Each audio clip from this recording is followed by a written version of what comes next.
Actually, can you hear me now, Iggy? Okay, good to go. So sorry, there's a little glitch in the webinar system, but let me start again and say welcome to Create an Optimistic Culture webinar. Tonight we're going to really jump into the science of optimism and how to develop an optimistic culture, but most importantly, show you how you can be more optimistic, but also how you can coach other people to be optimistic. But let me just go back a step and just tell you a little bit about myself, because a lot of you don't know who I am. And so I got my undergrad at UC Santa Barbara in psychology. I got my master's at Florida State and my PhD in performance psychology at the University of Florida. Everybody asks me who I root for, and it depends on what football team's better that year, because they go back and forth. And I've been teaching. I'm a professor of performance psychology at Austin Peay State University, which is just outside Nashville, Tennessee. I've been there 22 years. And I teach classes in performance psychology. And every class we talk about optimism, because it's one of my favorite topics. And I want to share it with you tonight. But let me go back a step and tell you, I love history. And I want to tell you one of my favorite stories in history. And it has to do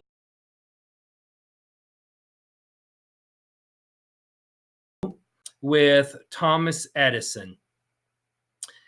Let me take you back about 140 years to 1880. And there was a race going on. It's kind of like the dot-com of today, but back then it was a race to develop the commercially usable light bulb. Now, the light bulb was already invented, but the filament would only last like 2 or 3 seconds, so it wasn't working. And the person who would invent a commercially usable light bulb would be rich and famous. So it was a huge race. And France had a team with the greatest scientists and money from the government. England had a team with great scientists and money from the government. And Thomas Edison had a team, and they were in Red Bank, New Jersey. And he collected all these chemicals and bamboo and charcoal from around the world. And he was just about to invent the commercially usable light bulb, and boom, this huge fire consumes his warehouse. Everything he worked for was in this fire. Now, if you're like me, I would be devastated. But as history is written, Thomas Edison standing there with his young son, Thomas Jr., and he said to him, "Go get your mother. She's never going to see a fire this great." Now, that's a true story. Now, Thomas Edison is super optimistic, but that is not why he is optimistic, because people get optimism wrong. Because most people think optimism is this rosy outlook, like this turtle, like, hey, I can fly. This is a great way to see life. That's not what optimism is. A lot of people think optimism is unbridled confidence in a situation. That's not optimism. Now, let me tell you, both those things are really, really important, and they can help you to be successful, but that is not what the science of optimism tells us. And tonight, I'm going to share with you the science of optimism and the research of optimism so that you can apply that to your world. And let me tell you, just in a nutshell, very quickly, that the science of optimism relates to our attributions. When we fail or when we succeed, we basically explain it. And certain people have an attribution. When they explain it a certain way, they have high motivation, high persistence. Other people explain it a different way, and they have low motivation and low persistence because of those attributions based on that event. Now, let's go back to Thomas Edison. Thomas Edison did invent the longer lasting filament, and he took all this charcoal and bamboo and he mixed it. And he said it took him 10,000 tries to invent the correct light bulb, the filament with the correct bamboo and charcoal. But every failure he saw was not a failure. It was just a stepping stone he did no longer need to take. It was a pathway he no longer needed to take. And so basically he's saying, if I change my strategy, I'm going to be successful. And that is one of the main reasons what makes Thomas Edison super optimistic. Now, we're going to talk more about the science and get into more about the science of optimism. But because this talk is about the building and creating a optimistic culture, I want to talk about culture right now and what it means. And let me first say that culture starts with the leader, starts with the leadership vision, and there's a trickle down, and how that leader communicates basically creates this culture. And the stronger and more succinct and more powerful and more basically simplified, not simplified, but simple the culture is, then people get it. And then there's a best fit. And they basically believe they either fit within that culture, and so there's high satisfaction and performance, or they see, I don't really fit within this culture, and so they maybe leave the company, or they leave the organization, or they leave the team, whatever it is. So let me give you some examples on how this works. And Steve Jobs for Apple is one of the greatest examples. Now, if you have an iPhone, thanks Steve Jobs. If you have an Android, thanks Steve Jobs, because that's just a ripoff of the iPhone. But Steve Jobs, basically, his vision for Apple was make a dent in the universe, which means make a difference. He just didn't want to be a computer company. He wanted to be a phone company. He wanted to be a music company, and they were moving into TV. And basically, he wanted to create this huge change. And that's what he communicated with his staff, with his employees. And people bought into that. And people that believed in that vision, wanted to make a dent in the universe, they had a great fit. And people that maybe didn't buy into that, it wasn't a great fit, and they left the company. Now, how he communicated was that if we're going to make a dent in the universe, we want A-plus players. And, you know, there's this, let's say, myth going around that Steve wasn't the nicest guy in the world. But what people don't get is that when he had an A-plus player, he totally supported you. And if you were a C-minus player, that's maybe when he wasn't the nicest guy. And let me give you an example. And this is actually from Walter Jacobson's book, Steve Jobs. And he interviewed Steve 40 times. So it's basically like an autobiography. But the story goes is this guy is in the interview room. He's really upset. It looks like he's about to cry. And Steve sees that. And he goes in and he says, what's the matter? He goes, I really want to work for Apple. I'm a designer, and I know I can make a difference here. And Steve says, show me what you got. And the guy opened his computer up, and he's the guy that invented the magnifying glass. You know, when you touch it, it grows big. And Steve said, you're hired. And the idea is that he wanted A-plus players, people that were A-plus players that wanted to make a dent in the universe. They had a great fit, high performance, high satisfaction. And of course, the company is one of the greatest companies of all time. So here's another example. Jacques Girard, if you have Patagonia wear, his vision is we're stewards of the environment. He was actually a mountain climber, right? And he basically says, none of the dyes of my clothing for Patagonia will hurt the environment. He's also created a 1% charity, which is that basically he's trying to promote companies to give 1% of their profits to protect the environment. So people that work there are pro-environmentalists, and there's that energy and that great feeling, and it's a great fit if you're like that, high satisfaction, high performance. His autobiography is called Let My People Surf. And the reason why he called it that is his company Patagonia is in Ventura, right next to the water. And he says, you can go surfing anytime. The waves, only come every once in a while. Just get your work done. That's a great boss. So he's got a great energy for his company. People that buy into that, great fit. That's his culture. People know it. It's very powerful, succinct, and basically there's high performance and satisfaction if you buy into that. Here's another one, which is Condoleezza Rice. Now, Condoleezza Rice is the first African-American woman who was Secretary of State. Now, I always love this story, is she got her PhD in Russian studies, right? And which is crazy in itself. But she's at Stanford and she's in this meeting and she's the only African-American woman in this meeting. And the national security advisor for Bush comes in and they're talking about the Russian policy, and she stands up and she goes, I don't believe that's right. I think you're going the wrong direction. And he was so taken aback, but he was so impressed with her. He asked her to meet him after the meeting, and he was so impressed with her, he hired her, and she became his assistant. Then she became national security advisor, and then she became Secretary of State. And it's because her philosophy is stand up, be heard, be assertive, be aggressive. And that's her leadership philosophy. And people that work with her, for her, basically have that culture in their mind, and there's high satisfaction and performance. What we're getting at here is everybody's vision's different. Everybody's vision creates a different culture. And if you communicate that culture succinctly and powerfully, then there's going to be a great fit and great satisfaction and performance. And if we go back to Thomas Edison,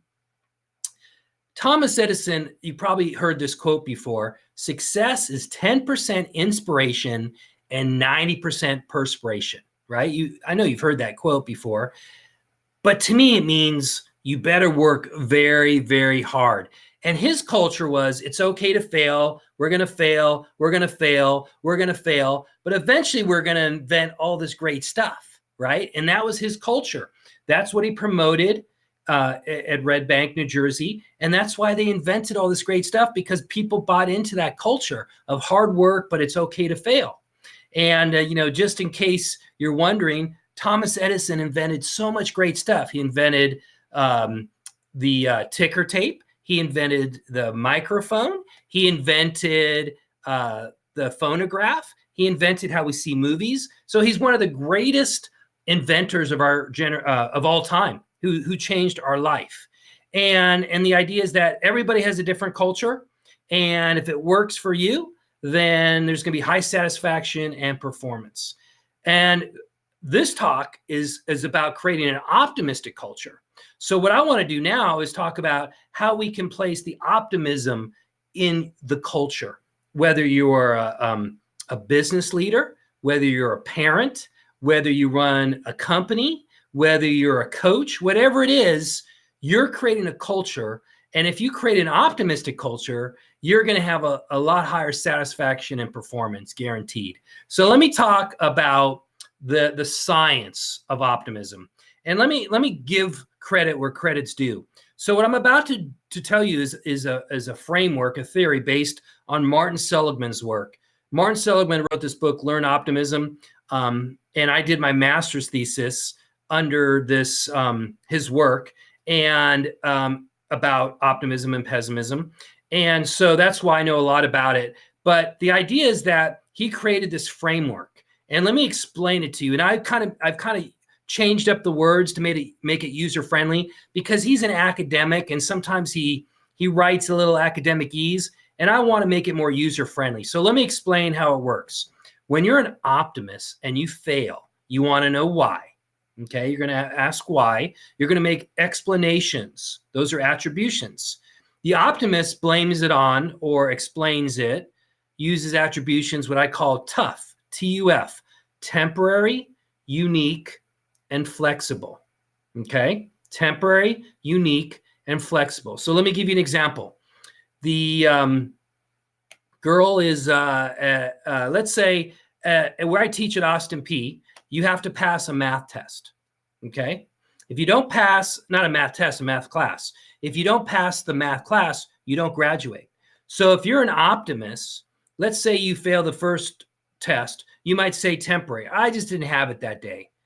Unique. Well, that chapter I didn't get that chapter, but I know I'm going to get the next chapter. So unique relates to being specific for that one failure.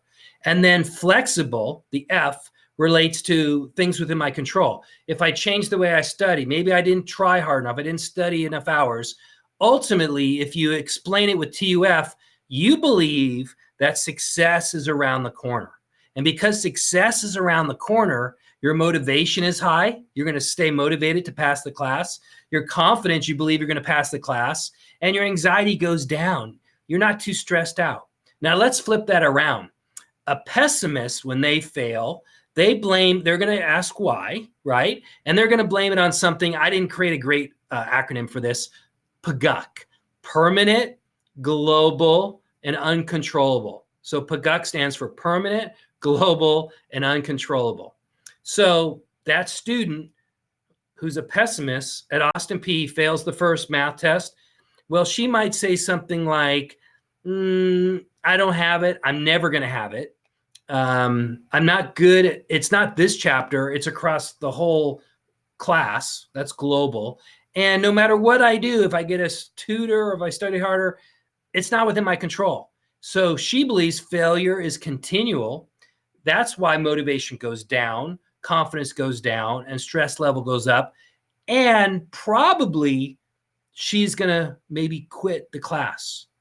And if she quits the class and she never enrolls in another math class, she doesn't graduate. Now, everybody's heard this term mindset, right? It's very catchy now. Well, this is an optimistic mindset versus a pessimistic mindset. Tough is the optimistic mindset, and PGUC is the pessimistic mindset.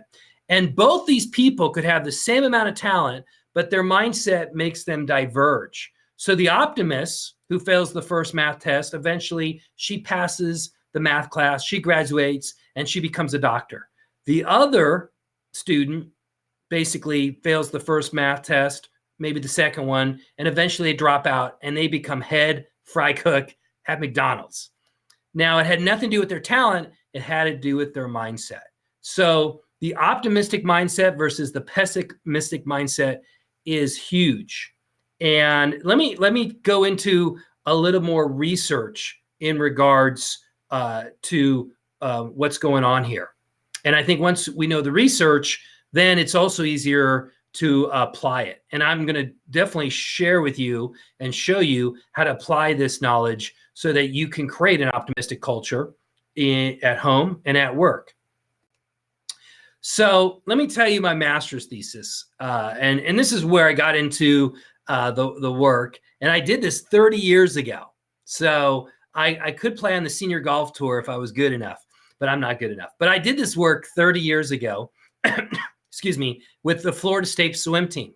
And we asked the Florida State swim team, what would your best time be in the 75-meter freestyle? Now, most of them would not know their best time. So let's say they said 40 seconds. We had them swim, and the coach was in on it. And whatever, when they hit the wall, the coach would stop the watch. And he would say, if they said 40 seconds, he said 42 seconds. So we lied to them. Fake news, right? And then we had them swim again. What we discovered was amazing, that the optimistic swimmers swam faster the second time, and the pessimistic swimmers swam slower. Pretty amazing stuff, right? The optimistic swimmers were probably saying things like, if I change my strategy, I know I'm going to swim faster the second time. The pessimistic swimmers are probably saying, the water doesn't feel right, or whatever they were saying. And most interestingly is it wasn't the best swimmers were optimistic and the worst swimmers on that team were pessimistic. There was an equal distribution, which is pretty amazing stuff. And you can see how that can relate to, let's say you're a pessimistic salesperson. One bad event could get you going down a downward spiral. But let me talk about academic achievement. So everybody who goes into college has to take the ACT or the SAT, and it predicts how well you're going to do in college.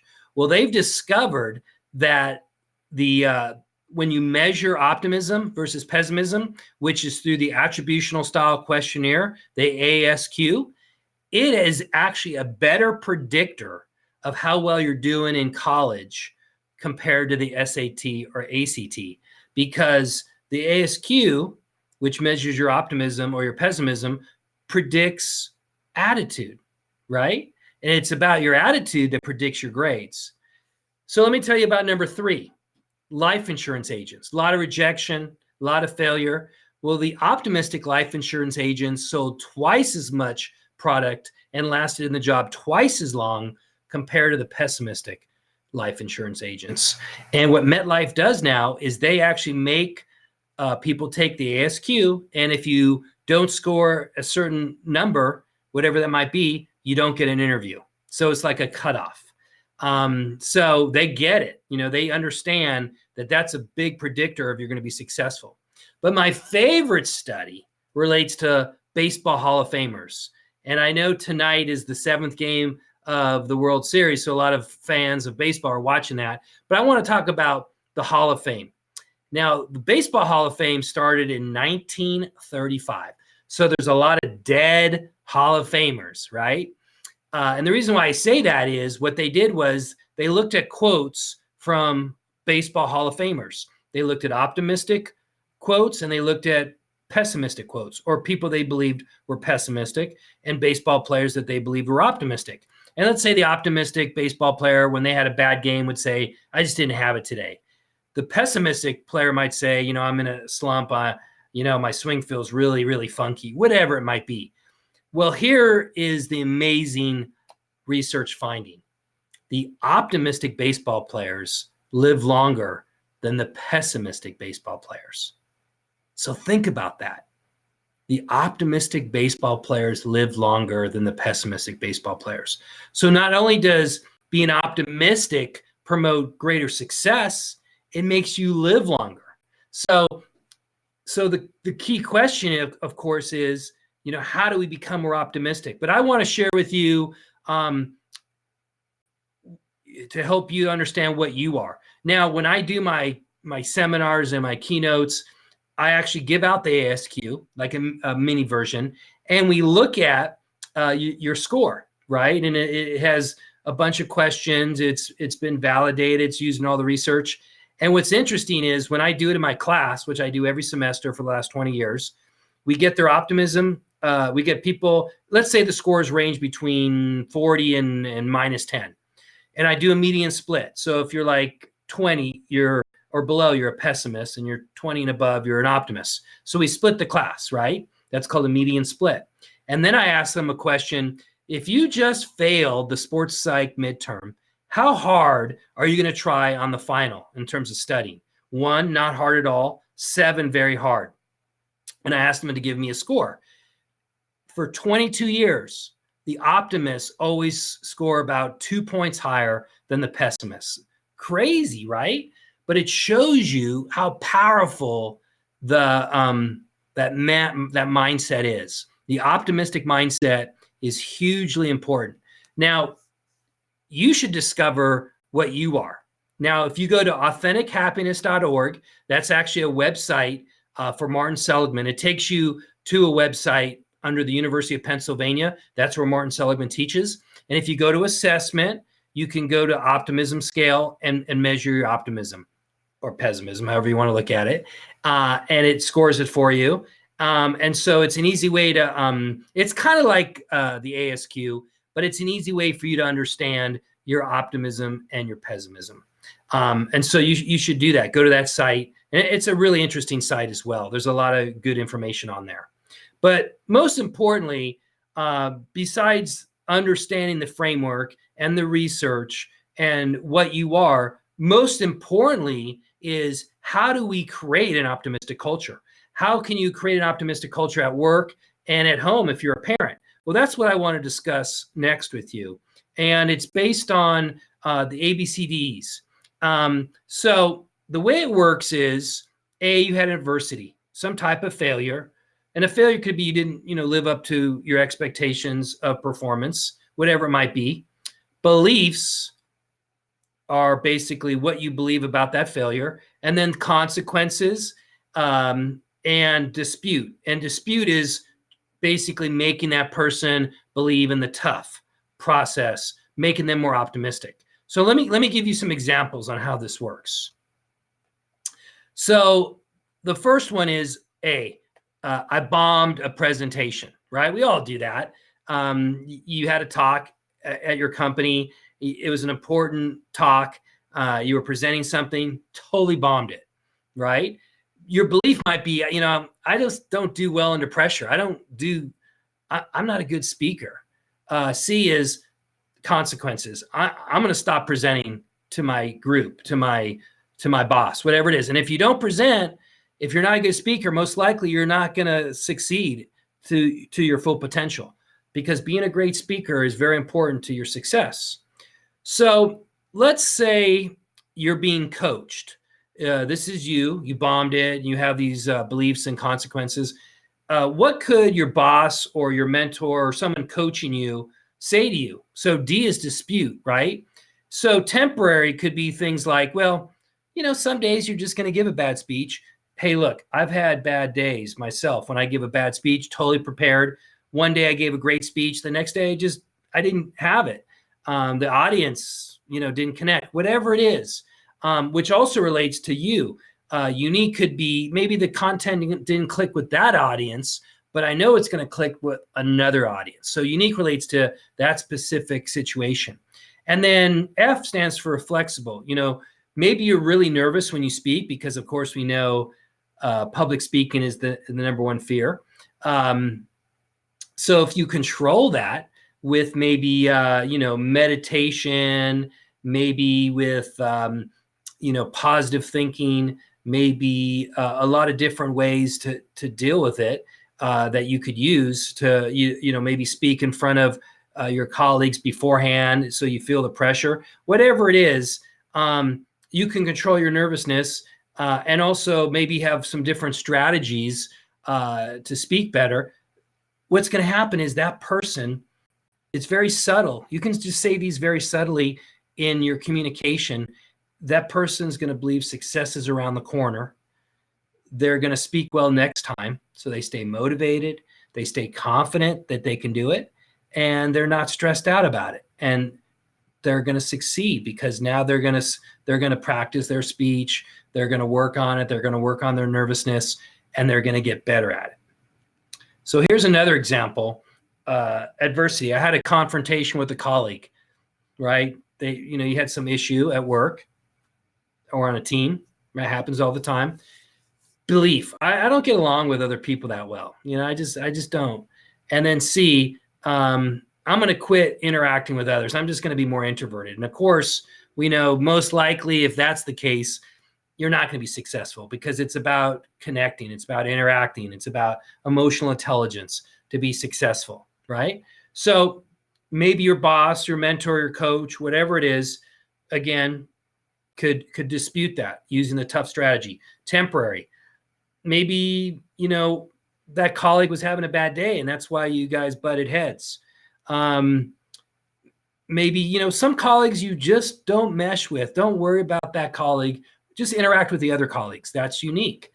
And then maybe flexible. Hey, let's work on your communication. Maybe you need to listen better. And maybe we got to work on how you, maybe you're getting too defensive. Whatever it is, right? The idea is that now the person believes success is around the corner. I'm going to get along with my colleagues if I work on this stuff. That was only temporary. And it was only that one person. I'm going to get along with the other colleagues. And therefore, I'm going to start interacting with them.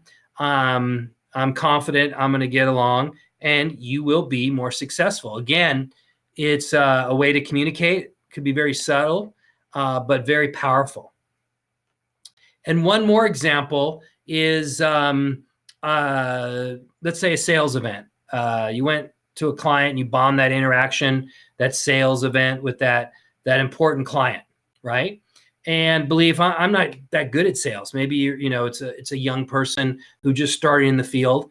Maybe I need to get a different job, right? And so you're the boss, and you want to make them. You believe this person has a lot of talent. Maybe you need to say things like, "Hey, some days, we're not going to click. Some days we're just not going to have it." The temporary part related to the you. You just don't click with some clients. Some clients don't get you. It's just the way it is. But a lot of other clients are going to get you. And that's the key. It's all about numbers, which is true, right? In sales. And then the flexible is, let's look at your selling strategy. Let's see how we can improve it. Maybe you're not prepared. Maybe you don't pick up on the subtle cues they're giving you, the body language, and let's work on that. The idea is that when that salesperson hears that thing, here's the strategy, the tough mentality, they're going to be motivated to continue. They're going to be confident they're going to be successful, and boom, they might be the best salesperson a year from now. So again, this tough mindset is key to develop an optimistic culture, whether it's at work, at home. You can do the same stuff with your kids when they bomb a test, same kind of stuff. Everywhere you can create a culture as a coach on a football team. The idea is that you're basically creating this culture through your communication, and you're communicating very subtly. But when you use TUF, TUF, they're going to buy into it. They might not even know what you're doing, but they're going to buy into it. And once they buy into it, their motivation goes up, their confidence goes up, and their stress goes down. So in a nutshell, that's how you create an optimistic culture. That's the science of optimism applied to create an optimistic culture. And, I present create an optimistic culture all over the country. If you're interested in having me present to your group about this topic or a similar topic, feel free to email me at mentalrules24@msn.com. You can see other topics that I do at drgregsteinberg.com.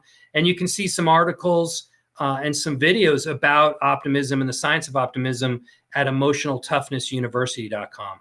So it was definitely an honor and a privilege for you to spend your evening with me. I hope you learned a lot and you enjoyed the science of optimism. I hope you apply that to your life. I know it's going to make you successful, but let me just leave you with this one last thought, and it has to do with this orange. And this is my only prop, and I do this in all my classes, but it's very powerful.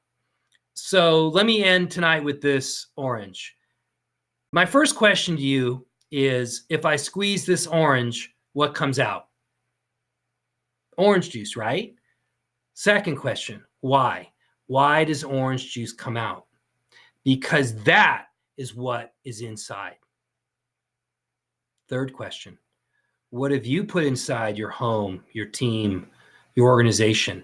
If you put in fear and doubt and stress and pessimism, then when you get squeezed, because we all get squeezed, that's the human condition. At work, at home, we all feel the pressure. That's what's going to come out. But if you put in optimism and confidence and peace of mind, when you get squeezed, that's what's going to come out. And that is what's going to come out in your organization, your family, and your team. So it was my goal to help you put in the right optimistic juice so that you can make yourself and everybody around you more optimistic. And in that case, happier and more successful. So again, it's been a pleasure. This is Dr. Greg Steinberg, and I hope you enjoyed this webinar.